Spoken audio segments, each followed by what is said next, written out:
Hallo. Ek sit hier vandag by 'n baie interessante vrou. Sy gaan vir julle sê wat haar droom is, wie sy is en waar sy dit doen. Goed, toe, laat ons hoor waarmee sy besig. Okay, ek is Ellen Fischer. Ek bly in Wimmershoek-Sagemele. Ja, ek is maar hier 'n mammy van 2 groot seuns nou al. Ook 30 jaar, amper 31. Ja. So, 1 klein seun en dan het ek 'n meisiekind wat ek ingeneem het wat by my bly. Van 14 jaar, sy bly nou al 10 jaar hierso. En dan ek het 'n dagsorgsentrum hier by my kruisie. My droom is aanvanklik dan nou om, as ek nou my regte droom moet gee, Dat ek hoor die regte droom. Wat wil jy doen? Ek hou van sing. Ek sou my droom was geweest om bietjie woord te gaan as waar ek glad nie nou, ek is eers nêrens meer nie. So ek het heel veel sing uitgelos. Wat nog altyd eintlik my passie is as ek dit aanvat. Maar omdat life het 'n bietjie toe geneem op my en gedraai. Ja. As ek nou bietjie stil, so ek sing nie nou nie. En dan my ander droom, my grootste droom is eintlik om, wanneer ek die kruis begin het, ek het die werk gelos, 2010 daarom. En om die dagsorg te begin in Wimmershoek, omdat die niks aangaan nie. Kinders het rondgedwaal, so ek het die niet gesien. Met die gedagte dat ek miskien 2 dae of 3 dae in die kruis sou werk aanvanklik en dan meer in die gemeenskap sal werk. Soos ek nou gesê het vir jy dat jy gaat baie niks aan ons plekkie. Ja, ek hou van daai baie niks.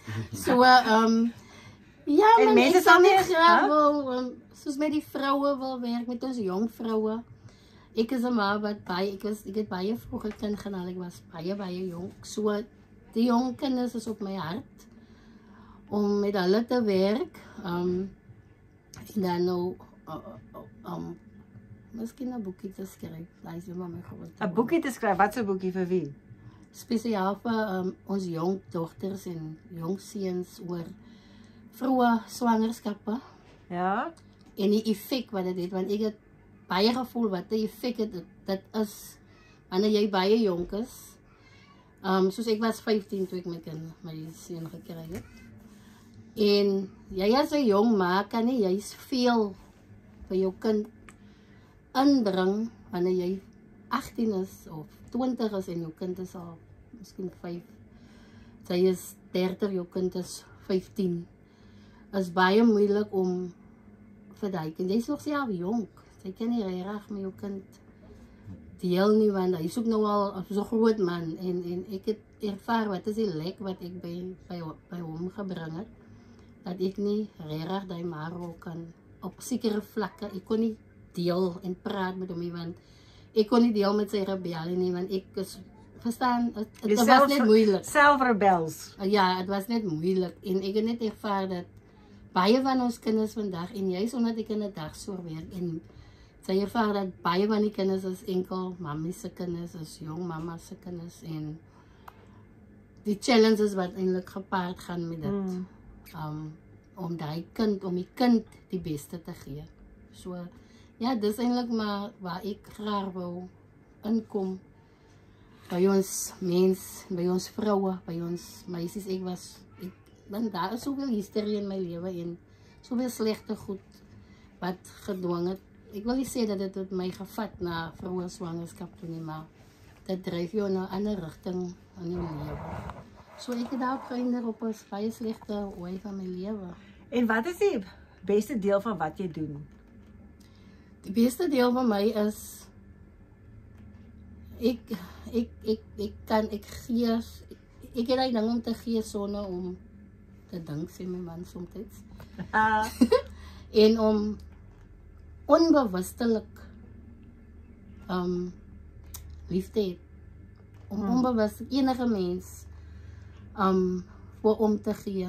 Ek is 'n harde mens, ek is baie dissipline, ek kan baie strik wees. Om kinders op 'n lyn te hou. Ek is baie strik met my kinders gewees. So ek kan liefde gee en ek kan ook strik wees. Okay, maar ek kan nie altyd sê wat jy in die hart aangaan nie. Of 'n ou sê nee, moenie so maak nie, maar hy seer maak. Hy tug.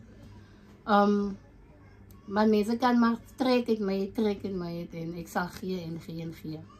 So daai is ek dink dit is 'n goeie ding, maar dit kan ook 'n slegte ding wees op die einde van die dag. Maar ek hou van doen. Wie's 'n doener? Ek doen en dinge begin, né? Ja, en ek hou van dinge begin, ja. Visioneer sal ek maar nou sê. En probeer dinge aan die gang kry. Soms is dit moeilik om mense te kry om saam met jou daai visie te hardloop. Dis een van jou uitdagings, Dis een van my uitdagings. Wat is jou grootste uitdaging? My grootste uitdaging is soms hoe kan ek sê dat jy nodig het om iets te doen. Ek kan wel nooit dit 'n woord wat ek kom noem, ek kan dit nie. Resources kan ek maar sê, soos byvoorbeeld my dagsorg. Ek probeer vir 'n groter space by die saal, want daar is baie mense wat aanvra vir space, vir 'n plek, en ek kan net soveel neem hier. Byvoorbeeld soos die koskombuis, as ook maar ek werk het met sakit, ek het sê 'n NPO of 'n NGO wat dit ook al noem. En my space, my een van my drome is om die huis te bou, groot te bou. Ek wil net space hê. Ek is 'n mens wat baie lief is vir my space, en ek is ook baie privaat mens as ek moet. Ek hou van my hoekie, en ek soek niemand in my hoekie nie, en die het my hier in 'n plek gesit waar almal se hoeke is, so ja. Okay. Ek het geleer om daarmee te werk, maar al my grootste ding is nou om vir myself te sê, Vader, ek soek net space in die huis. Space om te doen wat ek wil doen, 'n motor om te gaan waar ek wil gaan, en ek gaan na die plase toe rondom, en soms is dit moeilik. Maar ja, ons gaan aan met dit wat ons het, en ons vertrou die Here vir beter. Ja. En jou toekoms, as jy nou jou sin kry, hoe lyk dit? My toekoms is, ek dink as ons almal se sin kry, is my toekoms seker weg, ver weg uit Suid-Afrika uit.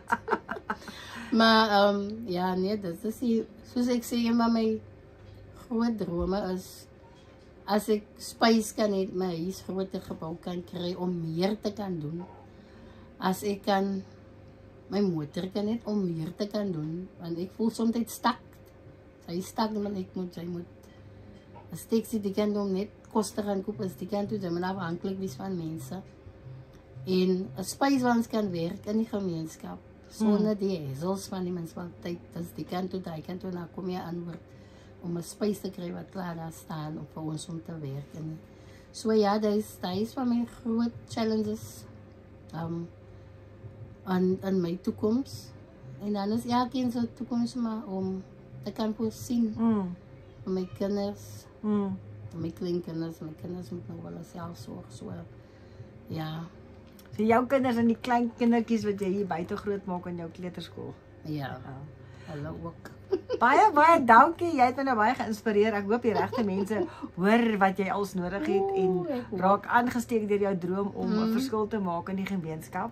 Ja. Wat sê hulle wil nie eers 'n korreltjie sout bydra nie. Ja, ons mense is maar baie vir hulle self. Ja. Soos ek sê, die sopkombuis en sometimes I gooi dit net so in ons community group, of ek gooi dit vir al my contacts, en wie mense van buite af sal van my iets van, maar mense in die community, as daar 5 of 4 nou al gegeet oor die 5 jaar, dan is dit baie. Nie 'n korrel sout, sê ek wel altyd, of 'n korreltjie rys nie. Niks nie.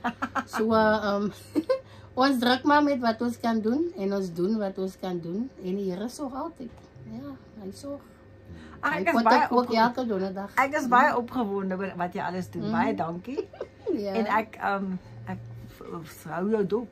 Ons gaan nou kyk hoe groot is die huis en die karre nie, né? Ja, nee, ons sukkel nou al hoeveel jaar, maar okay. Om dit gedoen te kry. Op die hoekie. Dat kom net aan die kant, na kant toe. Maar ons vertrou die Here. Dis reg. Ons vertrou. Nou, ek is hier om jou te help, so ek wens jou voorspoed toe. Baie dankie.